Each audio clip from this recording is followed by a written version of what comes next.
ഇന്ന് ഞാനൊരു ബീട്രൂട്ട് പച്ചടിയാണ് ഉണ്ടാക്കുന്നത്. അപ്പോൾ അതിന് വേണ്ടിയിട്ട് ചെറിയ ഉള്ളി, പച്ചമുളക്, കറിവേപ്പില, ഇഞ്ചി, 2 അല്ലി വെളുത്തുള്ളി ഇത് അരിഞ്ഞ് വയ്ക്കുക. ചീനിച്ചട്ടി അടുപ്പത്ത് വെച്ചിട്ട് വെളിച്ചെണ്ണയാണ് ഒഴിക്കുന്നത്.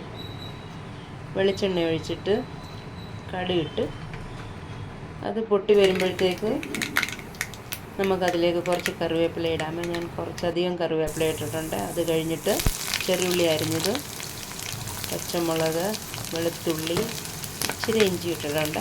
ആ ഇഞ്ചിയും കൂടെ നമുക്ക് നല്ലതുപോലെ ഒരു ബ്രൗണിഷ് കളർ വരെയൊക്കെ ആകുന്ന വരെ നമുക്കതൊന്ന് വഴറ്റിയെടുക്കാം.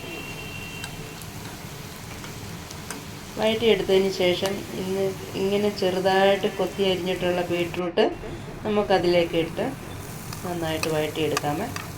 അതിലേക്ക് കുറച്ച് ഉപ്പും നമ്മുടെ ഉലുവാപ്പൊടിയും കൂടി ഇട്ട് മിക്സ് ചെയ്യണം.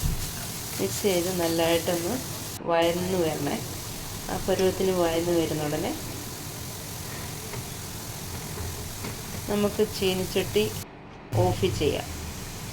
ഓഫ് ചെയ്തിട്ട് നമ്മൾ ഉടച്ചു വെച്ചിരിക്കുന്ന തൈര്, ഒത്തിരി കൂടുതലായിട്ട് അങ്ങ് ഉടയ്ക്കണ്ട, ഒരു മീഡിയം പരുവത്തിന് ഉടച്ചു വെച്ചിരിക്കുന്ന തൈര് നമുക്കതിലേക്ക് ചൂട് മാറിയതിന് ശേഷം ഒഴിച്ചു കൊടുക്കാം. അതിന് ശേഷം നമുക്ക് വേറെ ഒരു പാത്രത്തിലേക്കാക്കി വയ്ക്കാം.